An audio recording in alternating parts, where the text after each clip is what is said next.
bedeviled this country for long. So sorry to break it to you, fellow comrades in the Catholic University of East Africa and all other school-going children, that you will never be in government because you're educated and you stand for something. Dimwits, all of you. That is what we are fighting. I need us to be alive to this reality, because that informs our now, and that will inform our what next. I used to be shy of this question, but Kenya is akin to, I would liken our beloved country to a beautiful woman in a narcissistic and abusive relationship.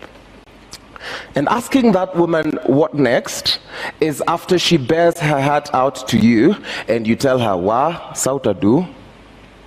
It is imperative, it is incumbent upon us to, one, figure out how do we take our friend from this situation, because otherwise we run the risk of victim blaming. And a lot of the times the people who are asked what next, nowadays the more lucrative thing in my analysis is the blood of young men. Not even for rituals or anything, because you guys are not that important. I need to remind you, when you're walking around, don't you dare think that you're a human being. You're nothing in this country as a young person. We despise you and we hate you, and that is why when there are police excesses and we go on the streets, we are told, tone down.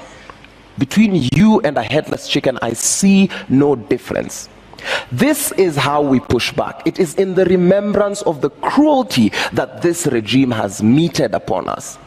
When you remember that corruption is akin to genocide, when someone steals money that was meant for vaccines, when someone steals money that's meant for higher education, when someone steals money that's meant for food, it should anger you, because there are millions who will never get to see the light of day. We push back because of the resolve we have while saying Daima Sisi wa Kenya. We will push back because what next looks like this.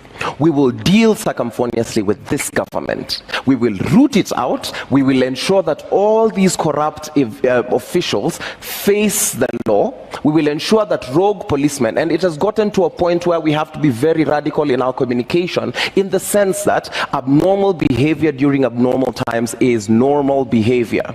The state is trying to push young men and women to violence because they cannot reason. That is why the only way the state can deal with you is if they criminalize you, because they know they can manipulate criminal law.